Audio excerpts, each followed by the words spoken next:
नमस्कार, capital news express में आपका स्वागत है। मैं हूं आपके साथ अंकिता। चलिए बढ़ते हैं मुख्य खबर की ओर। अयोध्या में भगवान श्री रामलला जी की 1 साल पूर्व हुई प्राण प्रतिष्ठा के अवसर पर जागृत हिंदू मंच द्वारा भोपाल स्थित शीतलदास की बगिया पर भगवान श्री राम जी का दुग्ध अभिषेक किया गया। इस दौरान जागृत हिंदू मंच के संरक्षक एवं भाजपा प्रदेश प्रवक्ता डॉक्टर दुर्गेश केसवानी और संयोजक सुनील कुमार जैन मौजूद रहे।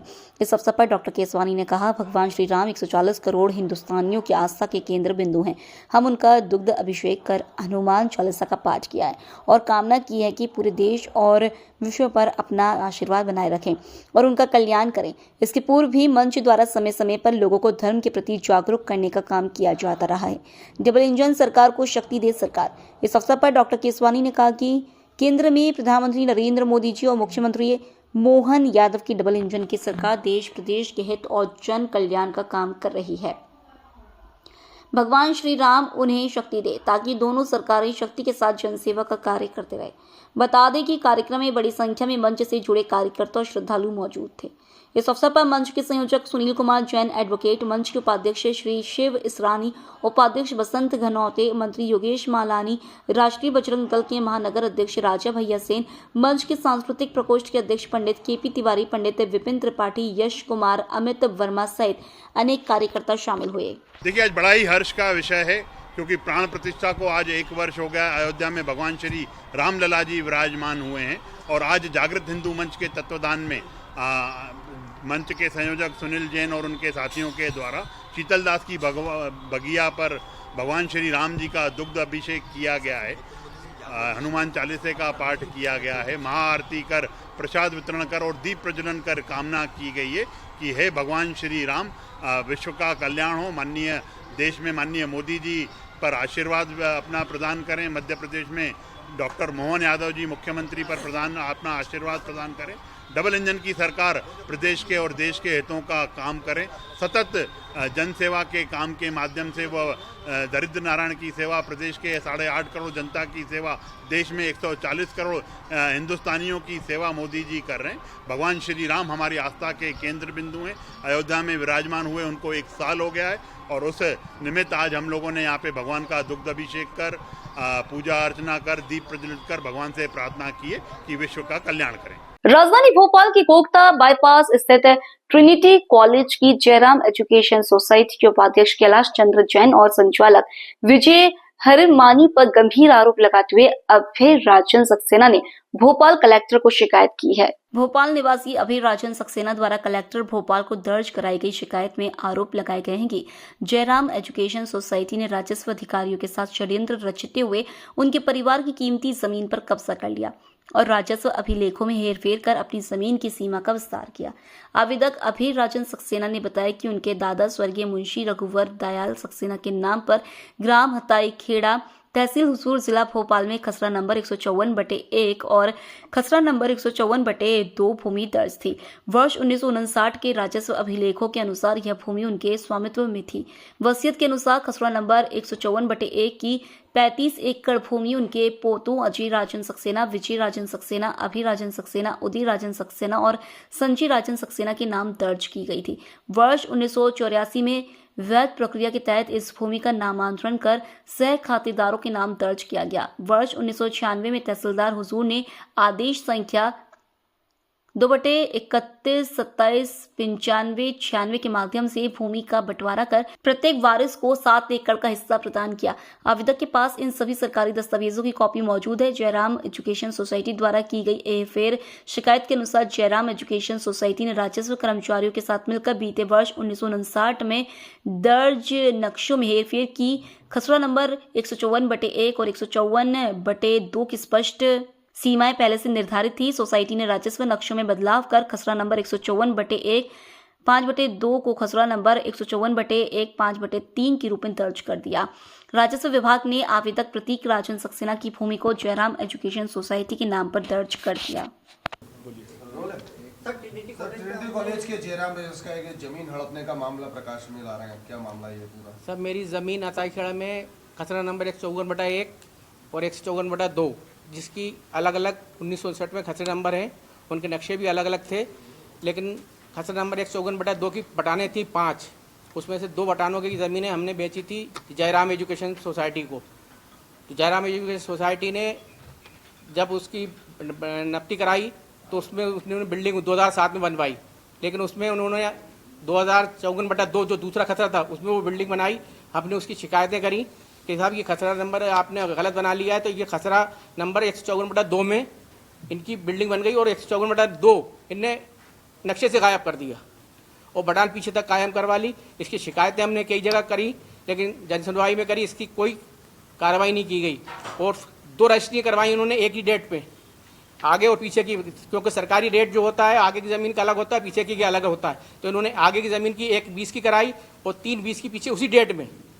तो वो रजिस्ट्री नेस करने के लिए मैं कोर्ट में लगा रहा हूँ केस कि रजिस्ट्री नेस की जाए। और मेरे लड़के की ज़मीन थी 154/1/5/2, उसको उन्होंने जयराम एजुकेशन के नाम नामांतरण कर दिया है, जबकि वो गलत है। इसमें मायाराम आरआई है, उसने नक्शे में बहुत हेराफेरी करी है, उसके सब सबूत मेरे पास हैं। उसका मैं शिकायत कर रहा हूं और उसकी कार्रवाई करवाने के लिए कोशिश कर रहा हूं।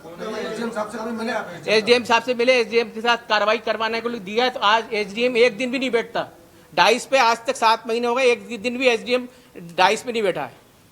कब हुई जमीन नामों की, कब करवाई उन लोगों ने? ये 2007-8 में मैंने बेची थी इनको, और मेरे लड़के की जमीन इनको नहीं बेची थी, लेकिन वो जमीन जो नहीं बेची थी वो नाबालिग था, वो जमीन इनने अपने नाम करा ली। कब करवाई? वो साथ में करवाई है?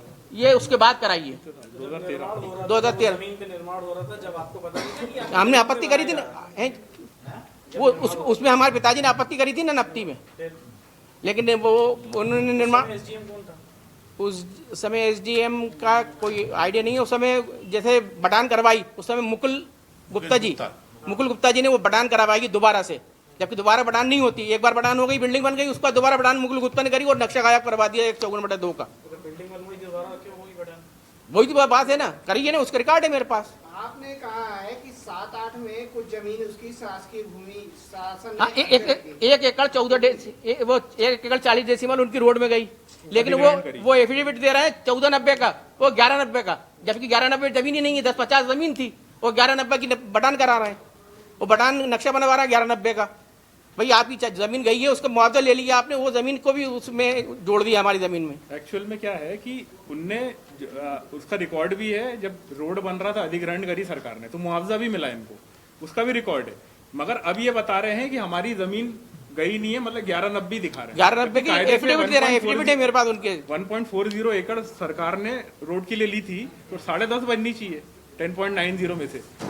तो अब वो बता रहे हमारी 1190 ही है। ये सब सरकार, और दूसरी बात, नक्शा बना रहा है तो 1190 का ही बनवा रहा है। और अभी के नक्शे में बटाने का कर दी। अभी के नक्शे में क्या करा है इन्होंने, बताइए ना,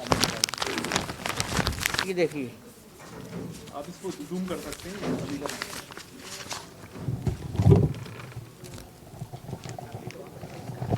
ये देखिए, ये अब ये नक्शा दे रहा है 154/1, 154/2 गायब है, 154/1 गायब है, सब बटाना गायब है। ये अभी सरकारी नक्शा सरकारी नक्शा है ये, और किरण हमने नवीनीकरण करा था, नवीनीकरण होता ही नहीं है। नक्शा होगा ना आपके पास? हैं? सारे नक्शे ये पुराने नक्शे भी हमारे पास है, और नए नक्शे में इन्होंने पूरे गायब कर दिए पूरे बटन में। इनको ये बताइए ना, ट्रिनिटी आप तो खाली बता दीजिए। ट्रिनिटी है, केसी जैन और विजय हेरे रामानी। ट्रिनिटी कॉलेज है ना जो, वो जयराम एजुकेशन सोसाइटी ने बनाई है, अब उसे प्रेस्टीज ने टेक ओवर कर लिया है। ये मेन मुद्दा है, क्योंकि अपन ने निकाला क्या है कि ट्रिनिटी कॉलेज, तो जयराम एजुकेशन सोसाइटी है ना, वो ट्रिनिटी कॉलेज है। आपने लिखा है 1996 में, हाँ, हमने बटाने करवाई हैं, वो मेरे पास बटाने हैं, सब रिकॉर्ड है, बटाने करवाई थी। 7 एकड़ तो कितने हिस्सेदारी थे उसके? 5 हिस्से हुए थे, 35 एकड़ का रकबा था 154/1, उसमें से 154/1/5 ये जयराम एजुकेशन को, और 154/1/4 ये जयराम एजुकेशन को बेचा गया था, और बटाने गायब कर दी पूरी, एक भी बटान नहीं है। आपकी मांग क्या है? कि इनके खिलाफ सख्त कार्रवाई की जाए और उनके कानूनी कार्रवाई, केसी जैन और विजय हीरा रामानी के खिलाफ। आपने 7-8 ये हाँ, उनमें से कितने का आपको जवाब मिला? किसी का जवाब नहीं मिला। कब लगाई थी? ये लगाई थी 21 करीब 2 महीने पहले। 2 महीने पहले लगाई थी, 21/10 को। एक मिनट, आपको क्या कार्रवाई चाह रहे हैं आप? हम चाह रहे हैं कि इनके ऊपर कानूनी कार्रवाई हो, दंडात्मक कार्रवाई हो। कौन पे? केसी जैन और विजय हीरे रामानी के ये ऊपर। कौन? ये संचालक हैं, अध्यक्ष हैं और उपाध्यक्ष हैं किसके? जयराम एजुकेशन के। तो सरकारी विभाग में किस पे करवानी? जो सरकारी मतलब तहसीलदार वगैरह ने जितने भी नक्शे गायब करे हैं, और आरआई है जैसे मायाराम यादव है, इसने ये अभी नया नक्शा बनाया, उसमें वो हमारे बच्चे की बटान मतलब जमीन को दूसरे के नाम जयराम एजुकेशन के नाम कर दी। आरआई है। कलेक्टर को आपने कब शिकायत की थी? कलेक्टर को 26 तारीख को हमारे कलेक्टर के यहाँ पेशी थी। आपने दिसंबर सूचना का अधिकार भी लगाया, उस पर क्या कार्रवाई है अभी तक? अभी तक कोई कार्रवाई नहीं हुई सूचना का अधिकार, और थाने में भी रिपोर्ट करी है और कमिश्नर को भी दिया था, तो उन्होंने मतलब राजस्व डिपार्टमेंट से कागज मांगे हैं, लेकिन आज तक कागज नहीं दे गए। एक साल हो गया है। एफआईआर हो जाएगी, जिस दिन कागज दे देंगे उस दिन एफआईआर हो जाएगी, तो कागज नहीं दे रहा है राजस्व डिपार्टमेंट एक भी। थाने में रिपोर्ट करी हुई है, उसके कोई कागज प्रूफ नहीं है इनके पास, ये एक भी नहीं दे रहा है कागज के। कागज देंगे तो पकड़ा जाएंगे। तो आपका अगला कदम क्या होगा? अगला कदम कोर्ट में इस्तगासा लगाएंगे और रजिस्ट्री नेक्स्ट करवाएंगे। 2 रजिस्ट्री करवाएंगे, एक ही डेट को करवाएंगे, तो वो गलत है। जब आपने कलेक्टर को शिकायत की तो कलेक्टर ने क्या कहा इस विषय में? उसकी अभी तक कोई जानकारी नहीं है, ना उसमें कोई कार्रवाई कर रहा है वो। एसडीएम के यहाँ भी लगाई है, एसडीएम ने अभी तक 5 मई को लगवाई थी, आज तक कोई कार्रवाई नहीं करी। हम कहा ये त्रुटि सुधार कर दो आप, तो वो भी नहीं कर रहे हो।